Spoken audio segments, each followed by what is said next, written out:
All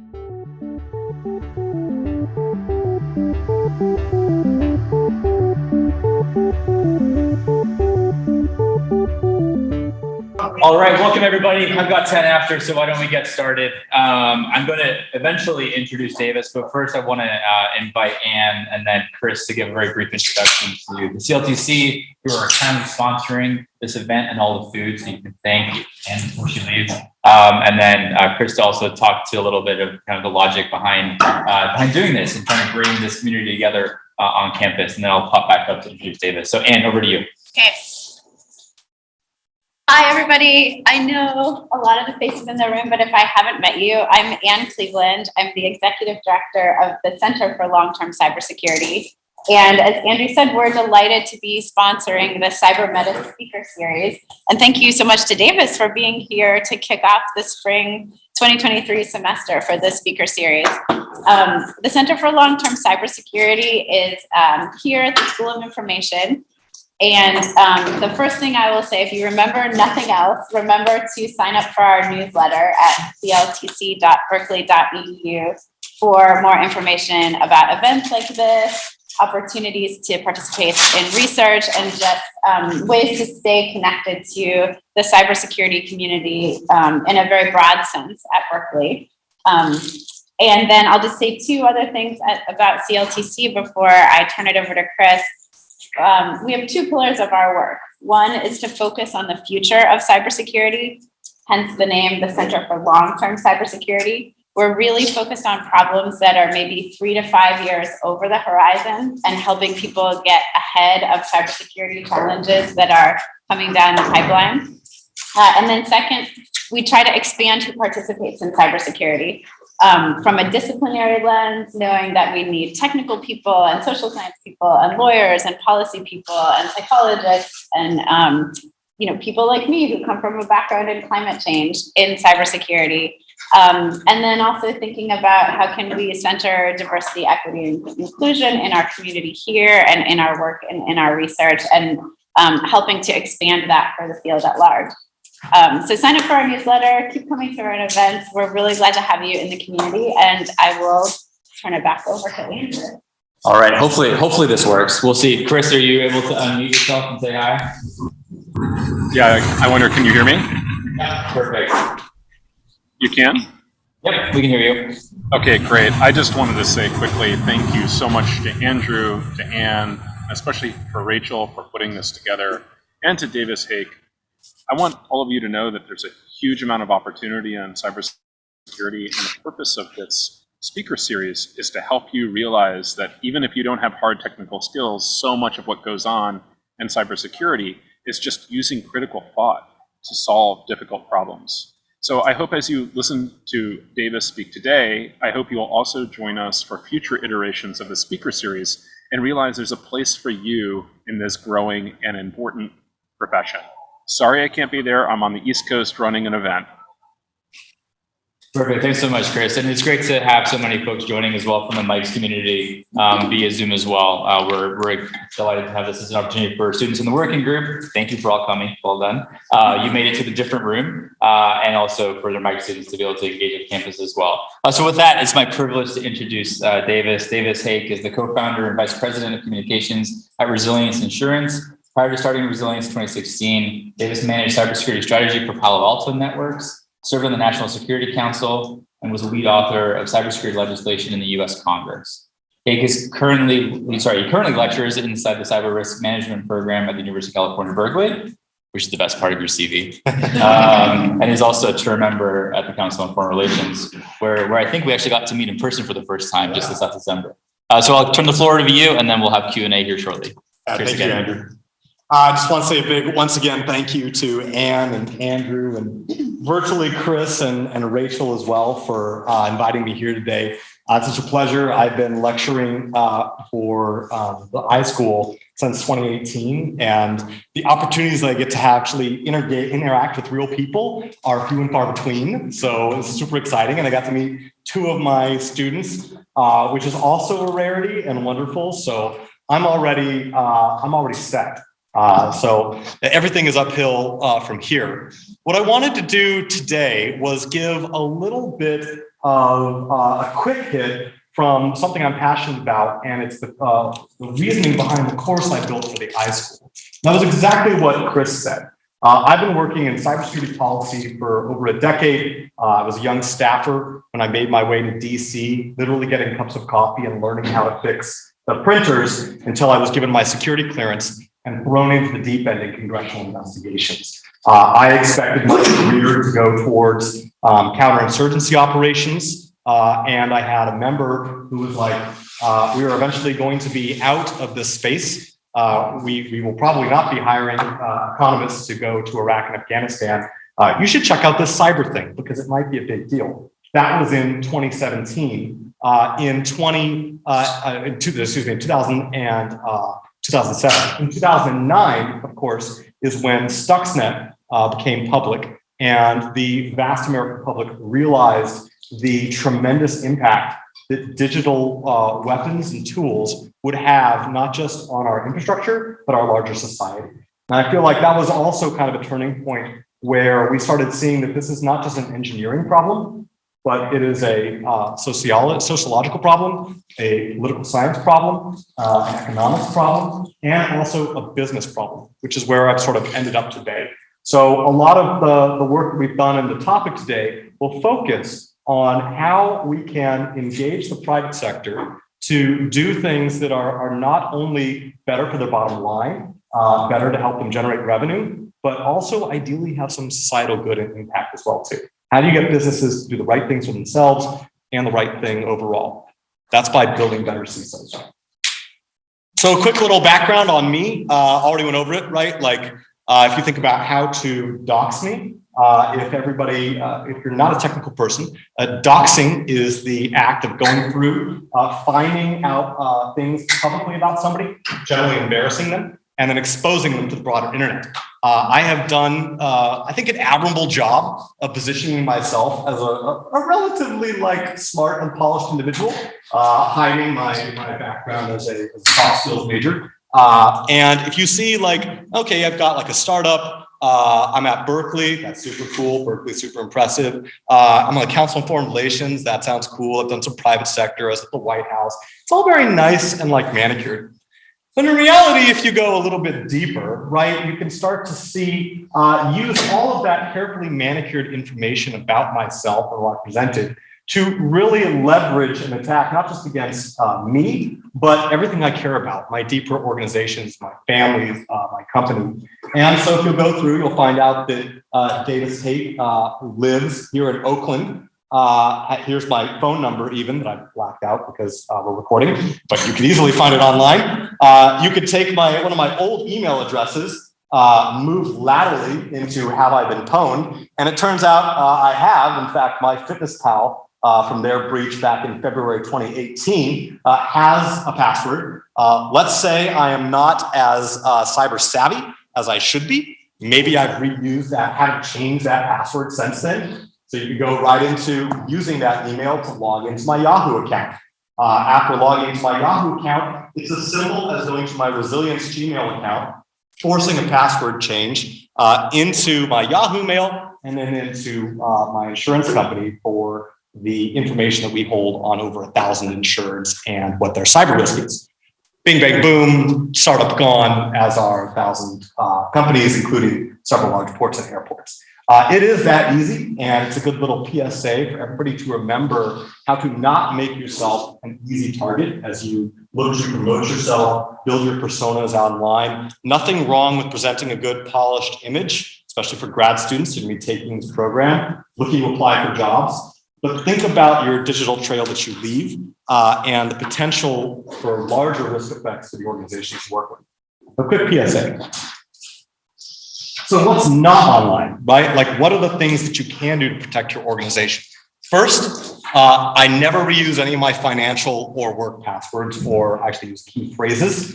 All of these things are unique, and I don't store them in password managers, as everyone could see from the unfortunate effort with LastPass. My security clearance information, also not online. The fact that I have a master's in both cyber warfare and counterinsurgency That's not online because the bad guys know that I've been studying bad guys my whole career. Also, not that I led breach response for 6 cyber attacks against the US government. So I've been operationally working against bad guys for a long time in the public sector and private sector. I don't list any of my congressional investigations work. A lot of these were some defense contractors and other folks that are not just US based, but are foreign based and don't always have the same rules of engagement over what we do in the United States. And also that I am a massive insurance. And maybe that is a little bit online, but the deeper stuff about my company and company access, I also try and pull a little bit back from. So as you're thinking about crafting your personas, not only think about what do the direct effects of your information lead organizations, but the larger things that could lead to risk for you or the trust that others have been given to you.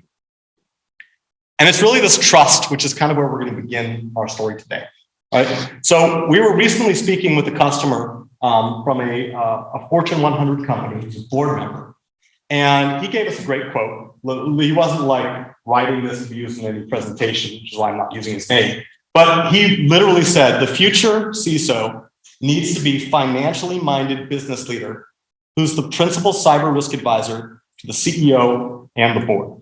And the reason why he needs to be in this role is because he is owning and helping curate the corporate trust that company is looking to build with its customers, its shareholders, and everything. He's owning that digital trust. But he's not just owning it, he's not the only one responsible for it too. More and more now, CEOs and boards are finally starting to realize, after being bashed over the head by large breaches and moved from the government, that they actually have some large responsibility for that digital trust. The problem is they don't know what to do with that responsibility. And so if you look at some of like the stats, right, about what's happening with this online trust, we see that around 2.85 trillion will be spent on digital innovation by 2025. We see that same growth, we're going to spend 1.75 trillion protecting it in that same time period. But cybercrime is estimated to reach 10.5 trillion. And I'll be the first one to say that these are some marketing stats. However, even if you take that maybe they're off a little bit, that scale is incredible because what it shows is that all of these leaders that are building digital platforms to expand their business and making 3 trillion in investments to do that, they're spending about half that to protect it, but the cyber criminals are outpacing that by 5x in the amount of threat that they're bringing to that, which says that even as we start to grow more and more and more online and start to ask our customers to use online platforms for digital trust from the companies that we build, the bad guys are growing significantly faster than we are. Like the current status quo, how we're doing things, like just isn't going to hold up. And when you ask them, when you ask the CEOs and board members and say like, okay, what do you guys think about this? Is this a problem? They dramatically know it's a problem. Like 81% told the World Economic Forum, and these are leaders, not CISOs. They said, staying ahead of attackers is a constant battle and the cost is unsustainable. Like that's coming from CEOs that feel like it's already unsustainable. And then you ask them, and they say, but only 19% of their cyber leaders, their CISOs, feel confident that their organization has any handle on cyber resilience. I mean, that is massively scary, right? Because not only does the data show that the cost and investment being put against this is not enough, even though if you look at, like everybody says, how much are you spending on cybersecurity? Everyone's like, cybersecurity, we're spending way too much. It's so expensive. You can't hire enough people. There's a big economic problems on one side. And there's a realization from corporate leaders, the people who are operationally doing this on security and the people responsible for it, they just cannot get a handle on it, right? So this tells us that there are kind of some hard truths that we need to face and that we need to address when building the next generation of leaders. The first one is we have to admit that we're losing the economic war. It is too expensive to defend our IT infrastructure today at a level that is actually going to maintain trust from society. And I say society being consumers, being employees, being shareholders.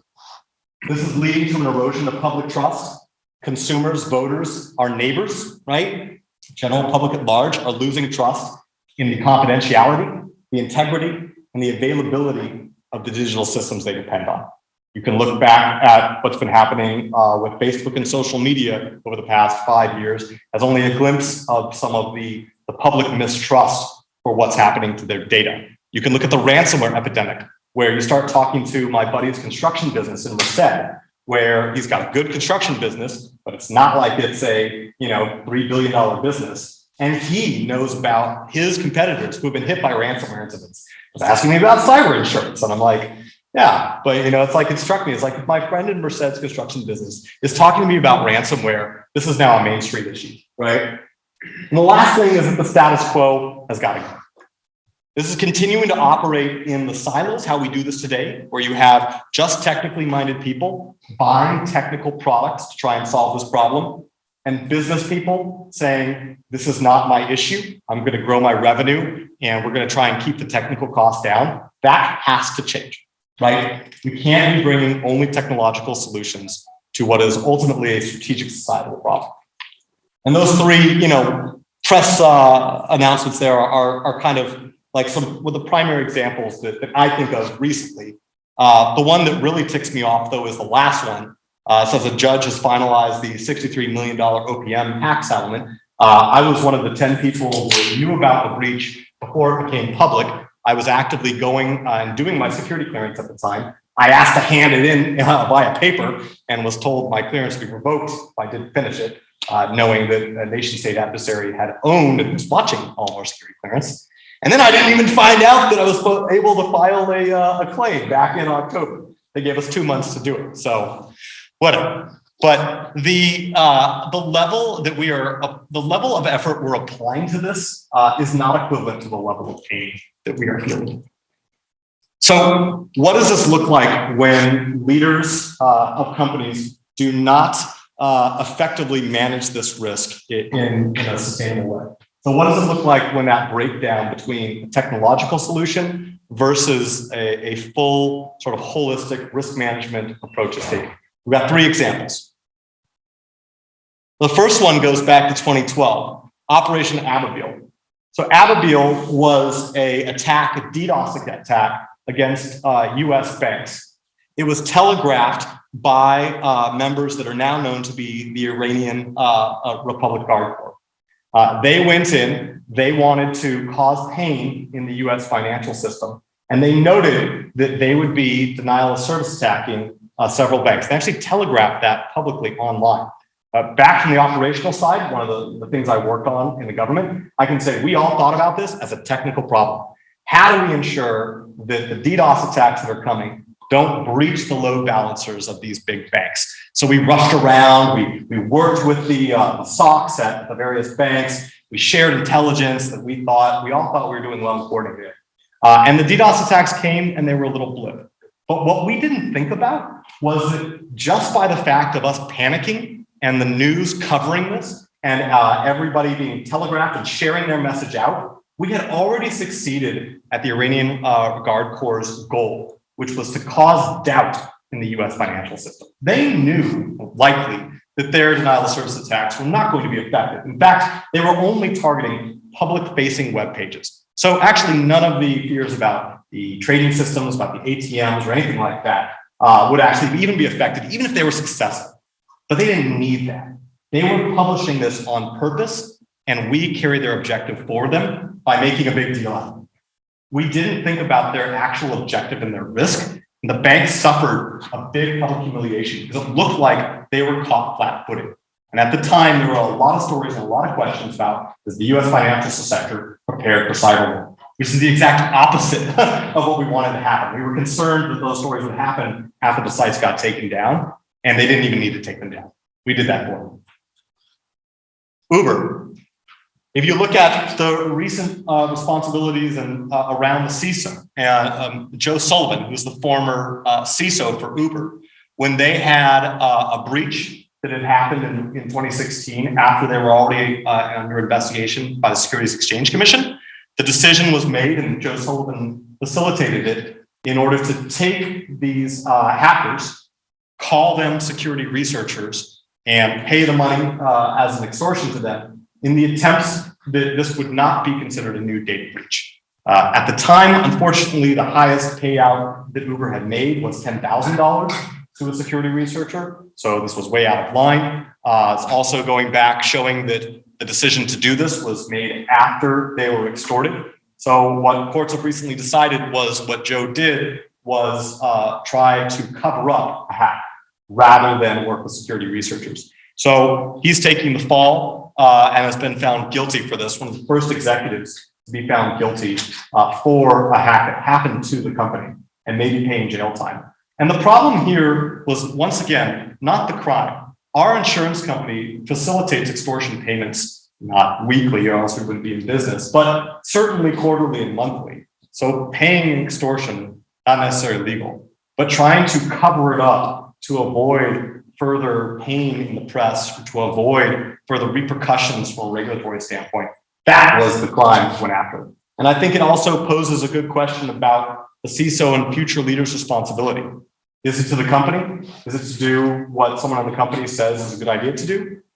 Or is it to all the users, the customers, the shareholders? I think this case pretty firmly puts now future cases going forward that security leaders are not just going to be responsible to their board, but they're going to be responsible for educating their board and their senior leaders about what is the right thing to do by your shareholders, your users, and your employees, right? Twitter, most recently as well, too. So when you look at not just even the security leader's role, but what are the product decisions that are made in your company that could affect cyber risk? Going back, of course, everybody remembers now the Internet Research Agency, the elections of 2016, 2020, 2022, which were all hit by massive amounts of misinformation and disinformation. Elon Musk, one of his big claims in buying Twitter was he's going to work to solve all of it. He's going to work to eliminate the bots. This was a core talking point that he made repeatedly to investors, to staff, to press, anybody who listens, buying Twitter to try and fight this problem, right? However, one of the first new features that he implements is to allow pretty much anybody to buy a verification or that blue check mark, making them appear to be a semi-official account, right? So if he starts charging for this, then we're going to eliminate the bots. We'll charge some price and it won't be so automated and free. However, what does this do? It immediately leads to increased cyber risk and damage to the users on the Twitter platform. Eli Lilly lost 5% of their stock drop when a spoof account went up announcing that Eli Lilly was going to be providing insulin for free. Not only did Eli Lilly get hit, but several of their also competitors also got hit because the market was set up to trade off of tweets. So as the Washington Post noted, by Friday morning, Eli Lilly execs had to order a halt to all of their Twitter ad campaigns. And they were putting around $330 billion for this type of advertising budget, right? So a feature decision made by someone who's not in security, not thinking about risk, but actually a feature decision made with the proclamation that this was going to help reduce account fraud, ended up having the complete opposite effect and was one of the first big missteps of Musk at Twitter, right? And all these kind of cases hammer home the point, who is responsible for digital risk? Well, even though the CISO owns this in their title, right? As I said, directors, officers, executives, right? They are responsible, the shareholders, the employees, and the customers. And thus is the CISO's role to think about how do you properly educate these executives to own that, right? You can't just throw your boss into responsibility and say, hey, you're in charge of this now, right? And currently, what we see in one of the issues why we started our course at Berkeley in the iSchool was because we saw CISOs are not being trained properly to give this type of education to their senior leaders, right? So we look at a few things that senior leaders are facing already. One of the things is liability. So when we were on the Hill in 2012, we looked at whether or not this nation would have a comprehensive cybersecurity regulatory regime. That was decided not to be put in place, only by 2 votes in the Senate, unfortunately. But one of the key issues that we actually were trying to tackle was that a lot of people said the United States should have a voluntary approach to cyber regulation. But the reality is the United States has quite a massive litany of regulations already regulating cyber on individual sectors or for individual data regimes that are already held. And so just a few examples of these, right? PCI DSS, which regulates payment card processing information. Each one of every 50 states has their own data breach law. Some of them are starting to some of them started to coordinate around more tough laws like California or Massachusetts, but even still, that's 50 individual laws that every company has to comply with. Sarbanes-Oxley, of course, as most people know, has very strong requirements for how you audit your cybersecurity controls. Also, we look forward to now, CISA is going to be releasing new guidelines on incident reporting around ransomware specifically. And then the SEC will be coming out with new guidance as well at the end of this year about what they consider to not only be a material incident, but stating that you have to potentially report on those incidents within 72 hours. So you may be undergoing an incident already, but you have to put out. And so what we faced in the United States, unfortunately, back in 2012 was a decision to try and harmonize some of this. And instead, we're facing a fracturing landscape. So at the exact time when we need senior leaders to think about and understand their roles and responsibilities, we're making it harder, unfortunately, to do that. And so this is why a future CISO is really going to need to take charge of this, understand this, and think about it, not just from a technical control standpoint, about what firewall or what endpoint do I buy, but what's the liability? What is the risk that our company faces? How do we survive and thrive as we're using cyber risk to make our business decisions, not just our technical decisions? So we think about there are kind of like 4 buckets of tools that we see that future CISOs can use to change the conversation out of a technical silo and into a business discussion that's going to help educate CEOs and boards to how they can effectively navigate their digital risk. Budgeting, scenario planning, training, and risk transfer.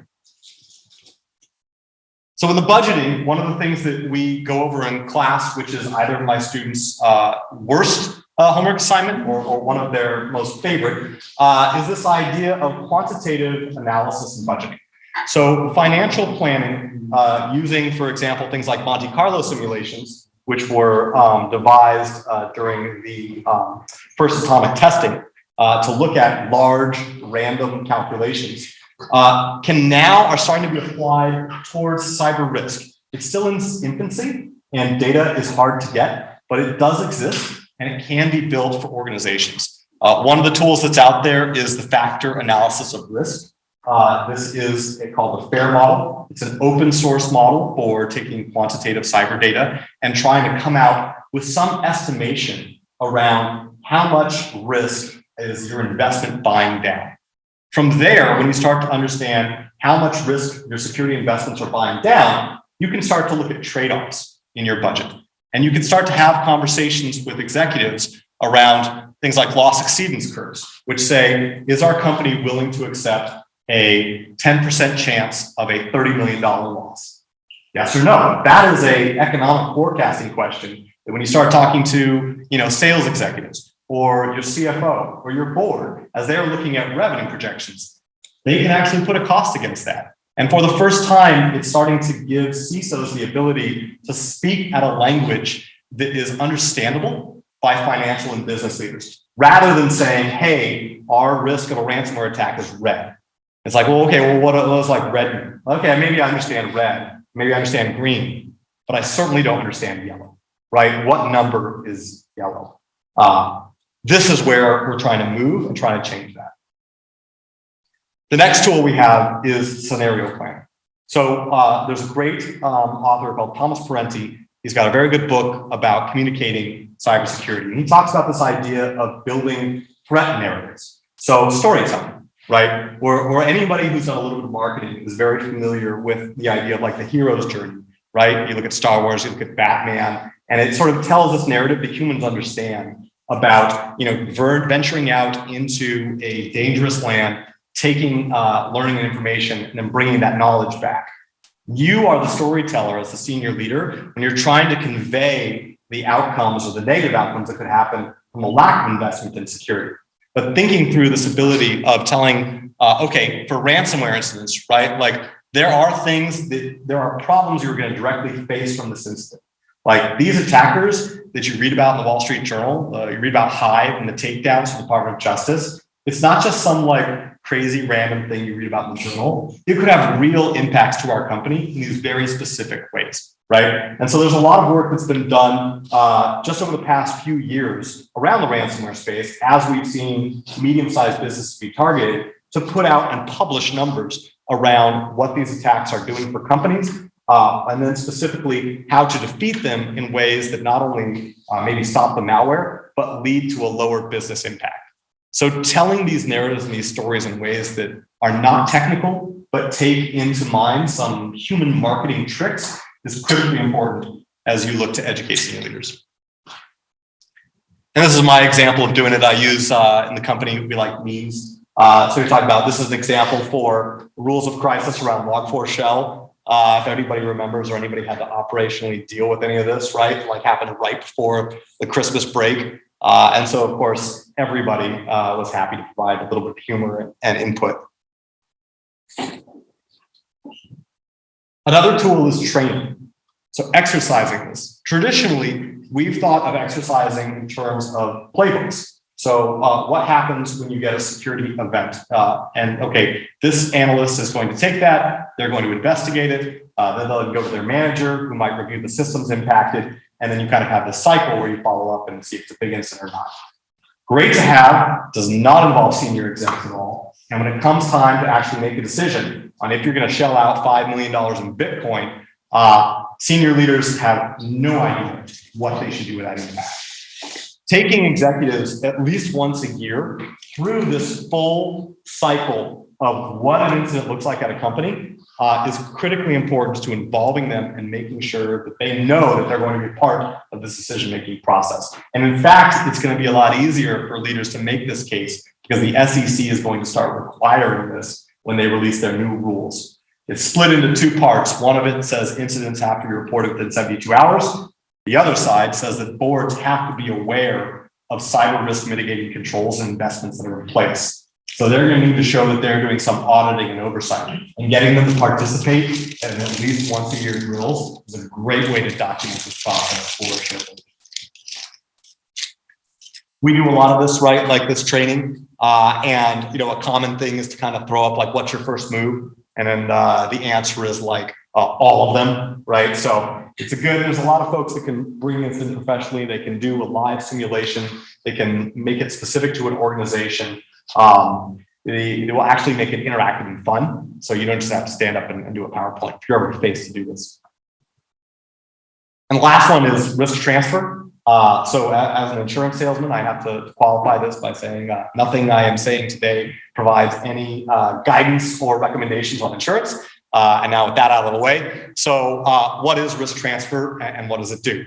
Obviously, everybody has insurance for a lot of things in their life. Around 15 years ago, they started offering a rider to policies for businesses that were buying property, saying if something happened to your digital infrastructure, we'll cover you for any lawsuits. This was largely driven by the California data breach reporting requirement, which made it significantly easier to sue companies that had a data breach, and they had to also publicly disclose it. Fun fact, we found out today that 90% of data breaches are followed by a lawsuit within 30 days. It is like one of the most litigious areas of corporate practice that we see. And so you like having some type of backup or some type of financial way to take that risk and set aside cash for lawyers is really important. The cool thing about cyber insurance and where it's evolved today is it doesn't just do these, what you would call liability or third-party coverages. Today, cyber insurance also covers like replacement about software or replacement of systems, and also emergency coverage. So like getting the ninjas in to kick down the door and kick out the bad guys, right? So it is a good thing to look at, especially if you have it or if your company is looking at it. Go to your insurance provider, ask them what they're going to give you for free ahead of time to make you more resilient. A lot of times, your broker will go through and kind of get you the cheapest policy or the policy with the company they like. And the company, the underwriters will have a ton of tools to help you mitigate your risk. Free incident response training, low cost access to vendors, data and analytics about other companies in your industry that you can use for budgeting. But they don't tell this to you unless you ask. So always make sure to go to your insurance company and ask for a little bit more extra cheddar. And one of the big things that we actually work on with our insurance clients is this question I mentioned earlier about how do you face down extortions? And when we can come in, we can support briefings to senior executives rather than saying, hey, never pay the extortion. We say, okay, what are the scenarios by which you would pay an extortion? Like, how bad does the pain have to get for you to say, okay, I'm going to, publicly hand over millions of dollars in Bitcoin to criminals, overseas. Like, that's pretty bad, right? It's got to be a pretty bad day. But what that allows you to do as a security leader is then to work backwards from that bad day and say, how do we ensure that it never happens? How do we ensure that we have, 3 weeks of revenue set aside so that we can continue to operate if we didn't have access to payroll? How do we ensure that we've tested our backups and that they're immutable and that they're inaccessible online? How do we make sure that we've deployed MFA across administrative accounts so that even if someone does get into our systems, it's going to be very, very hard to move laterally across all of the real important business operation systems that you're actually running. Actually, by the way, those are the 3 things that we found that reduce a company's requirement to pay an extortion by 50%. So just focusing on backups, MFA, and knowing that you have money in the bank set aside, those have led to around half the organizations paying the extortion than you see normally. So those are highly effective controls, not against necessarily ransomware, but against being resilient to the extortion payment. Which at the end of the day is what you're really trying to do. And so finally, kind of as we come to a close, we have this idea about what can we give to executives to how to make them think better about cybersecurity. So this list first started actually after Operation Ababil, where when we were going in to talk to a lot of CEOs, trying to work with them to get access to their technical teams, the biggest thing and the biggest problem we ran into back in 2012 was the CEOs admitting, maybe not in these words, but saying, I'm a little embarrassed to ask questions of my technical team. I have no idea what they're talking about. I don't know what they've really been spending their money on. And I don't know if it's going to work and protect us against the attack you're telling us. So after hearing this from a few CEOs, we came up with a cheat sheet. It fit inside of a suit jacket pocket. You could pull it out. And it was 5 questions that they could ask their technical team in our meeting together and would make them look smart. Not only would it make them look smart, but it would help drive the positive conversation that we wanted to have, which is really around risk outcomes, right? And so the first one that we have here is, what is the current level and business impact of cyber risk to our company? And what's your plan to address them, CISO? This gets to scoping the current level of risk or that scenario that might affect you the most. Number 2, how is our executive leadership informed about the current level and business impacts? So it's okay, are you supposed to be coming in quarterly? Is this a Monday meeting? What's our tempo? And is it enough? 3, how does our cybersecurity program apply industry best practices and standards? This is code for what is my liability as a CEO or director or officer? And then also, do we have insurance covering for when we inevitably get sued about a data breach that maybe we didn't report in time? 4, how many and what types of cyber incidents do we detect in a normal week? So this is saying okay, I don't know technical gobbledygook when you come in and say that we had scanning of our external mail servers. Is that normal? Is that bad? Is that good? I don't know. So tell me what normal is so that I know when I need to be answering a phone call on a Saturday night. And then the last one is, how comprehensive is our incident response plan and how often are you testing this? And this is the CEO inviting the technical leader to say, hey, come train me, come train our board. We're going to do a special half hour next time where we bring in somebody to simulate a ransomware attack. And we all talk about how we deal with paying the ransom, how we ensure we're not paying terrorists, or how we tell them to go pound sand. And we take the public hit that maybe our data is going to be released.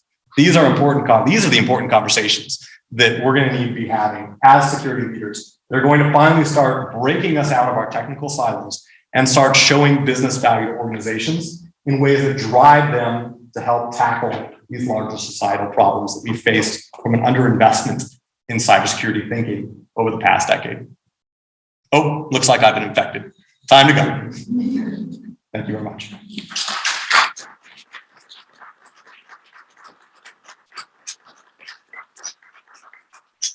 Happy to take questions. Yes. So you talked about cyber insurance, right? In terms of any breaches, attack, etc. So like, when you talk about the insurance world, there are so many moving parts around insurance, especially like, liability, insurance fraud, etc. So there is always a level of scrutiny when someone is applying for insurance in terms of assessment and determination on what could be insured for what amount. So for a company who's like, navigating in like cyber insurance, how do these insurance providers actually determine how much insurance should they be providing to company? Like what those processes might look like, because no company would like to show up, their digital processes or systems to third parties. Yeah. So what brokers are doing in other lines of insurance that's not done in cyber today, because like it's incredibly complex, is to look at essentially what your catastrophic days are like, and then take an understanding of your risk tolerance that, expressed in like a loss exceedance curve, and say like, how much are you willing to lose on any given day? How much are you willing to lose over 5 years, right? And then think about how much do I need to put aside for that? I will say most organizations want more cyber insurance than they can get, because dollar for dollar, like, let's say your company is investing $100,000 in premium, and that buys you, 5 million to 7 million. Like, that's a pretty good deal. If you could go to me and say, for the price of one junior cyber analyst, like, I will pay out like $7 million in risk. Like, a lot of companies want that. And so it is harder and harder to get it, especially after policies have grown to include more things like instant response services, like replacement of hardware. But I think one of the things that companies are really looking at is to, before they apply for insurance, because there are so many insurance companies now that do external scanning and rely on that as a stand-in for the company's hygiene, is to scan themselves, right? And then look at what type of architecture that's exposed or has critical vulnerabilities that either A, they can fix, or they can put mitigating controls around, or they have a good explanation for. We've had companies come to us and like we've said, man, you have some terrible stuff facing out there. And they're like, I know, it's our honeypot. We're like, man, it's amazing. Like, yeah, you're our people. Honeypot, that's incredible. Definitely going to get insurance, right? But without the ability to explain that, then like it could be a big red flag for insurance companies that, right now you have non-technical underwriters and they just see a bit side score that looks terrible. And they're like, oh, these guys must be awful. So definitely scan yourself, know yourself, and then have a good story around your risk. In the working group, we've talked a lot in the past about like sort of trade-offs between external reputation and then also keeping things internally clean and up to speed. Can you talk about how like the external, I guess, like deterioration of trust factors into a lot of the risk assessment that's being done on the CISO side, and if that differentiates from the executive side? Yeah, I think CISOs for the longest time, right, have been the designated felons, right, the ones that take the fall. There was a stat that said something like the average CISO corporate lifespan is like 1.5 years or something. Even though they're inheriting an organization that had maybe a decade worth of underinvestment, they're still the ones responsible. That is changing, and I think that will change. When, especially with the SEC guidance coming out, it is very clear that boards of directors need to know and need somebody on the board with that specific expertise, right? So I think that just from a like corporate America regulatory standpoint, this already happened for financial institutions. And you normally see like the path of cyber regulation has been like, government does it, they tighten the screws on their own federal agencies. The financial institutions follow step, the financial institutions vendors follow step, and then like everybody else does it. So I think now we're in the phase about like corporate responsibilities, like financial companies are pretty set there, pretty solid, but their vendors now are catching up. I was just talking, one of our students was just talking about how they were undergoing, and they're a financial institution. They were looking at vendor and M&A processes, and cyber was a big point in their decisions around using a vendor, continuing or canceling the contract. And that's like a big thing. It's like, okay, the vendors now have to sell it, then they're going to start building their products towards it, right? Yes. What are you hearing from board members in terms of whether they view cyber as an existential risk that has to be managed kind of differently, or if it's just part of enterprise risk management and has to get traded off in the same way as other risks they're used to managing, like legal or financial? Yeah, it definitely depends on the industry you're in. If you are obviously like out here in California, when you have a lot of companies with huge digital footprints, I see a lot of board members view this as a larger existential crisis, like even beyond just, hey, how do I invest in it? But it's like, what's happening to our internet? The rise of company intranets, by either force, which like you see Russia or China segmenting their internet like actively, or by regulation, where you have Europe establishing different ways of, what they consider to be a data monopoly or privacy, right? Like that's very concerning because it's going to be more expensive for you to either build a product in a market like China or to, launch a part of copper your business, expand sales into Europe. That's a large cost. And so from a systemic standpoint, they're like, oh my God, how are we gonna manage this? Palo Alto Networks, I helped build part of the policy around how we deployed our threat intelligence cloud in Europe. This was back in 2015, just as we were preparing for GDPR. And the engineering team had to come up with a whole new way in order to sync these two intelligence clouds, like in real time, in a way that kept Europeans' data from the malware signatures they were seeing in Europe, but still worked to protect US customers and vice versa. It was actually like a not insignificant, massive engineering challenge they had to do just to comply with GDPR so that this product could be launched along with European firewall sales. Because up till then, we had to tell all of our European sales reps, hey, one of our biggest features, this threat cloud, Wildfire, can't be sold in Europe. And they were like, well, then why would anybody buy us versus Fortinet? You can't even launch this main product. Like in those cases, it's systemic. But I think that the SEC rulings that are starting to bubble up now, I think that's going to be the real hammer that expands it to other public companies. And of course, as I noted, the people that serve private companies that serve the public companies will probably come next from that. And that's where we have an opportunity to inject ourselves in that conversation. Or y'all can also go serve and sit on boards and be their cyber experts. That's the real judo flip. Yes. This is great. Thanks so much. So you mentioned the new SEC guidance, and that follows very quickly from the new legislation around CI. And there's a lot of fear that CISO is not prepared to play this kind of clearinghouse role. Is your sense that the SEC is any better prepared to play that role under those new guidelines, or is it kind of too early to tell? Well, Treasury is technically my regulator as an insurance person, so I won't say any bad things about the SEC. But I will say that the problem of we were trying to solve in 2012 of too many rules to follow and too many different ways to slice and dice them is being compounded in incident response. The SEC is going to want us to report incidents in 72 hours before maybe they're fixed or we know about them. CISA is going to ask for ransomware information while they might actually be negotiating ransoms. Plus not just the burden of reporting, but then what's the value or what's the reason for doing this, right? Ultimately you want to write regulation to fix a market problem. And there are kind of two market problems in incident reporting. One, we're not learning from plane crashes like the NTSB does. And two, we're not effectively implementing operational information sharing. And so we share information quickly, but we don't always use it for protection. And two, we keep on crashing planes into the ground from a cyber stance. Log4j was a great analysis that DHS did post to see what worked and what didn't. I think we need more of that, right? I'm not sure, multiple information reporting regimes are going to get that to us. The other side we need is companies, when they get a threat warning, that it's not lost in the noise, but it's very specific. Like your company has a Windows Server vulnerability that is actively being exploited by somebody who's hit your competitors. You should patch that immediately. That's the level of intel we need. And instead today we sign up to large threat intel services and we just get tons of stuff and tons of noise, right? Hey, this is a high vulnerability. That's a critical vulnerability. And everything's critical like nothing is, right?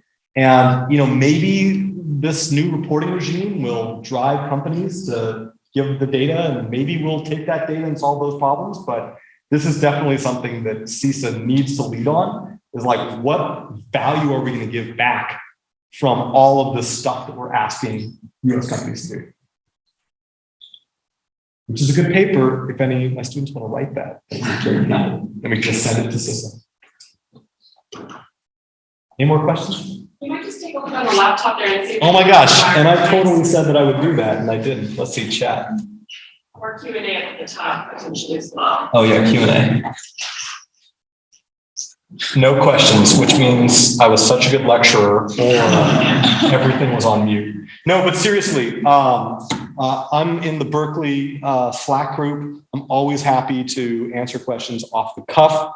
Also put in my pitch, if you've already taken my course and I'm no longer responsible for your grade, always love to talk career advice with people. I've recruited a couple students out of Berkeley, always looking for the best and brightest. So happy to have career chats, happy to have larger philosophical waxings over a beer, a cup of coffee. But thank you very much for coming and thank you very much for your time today.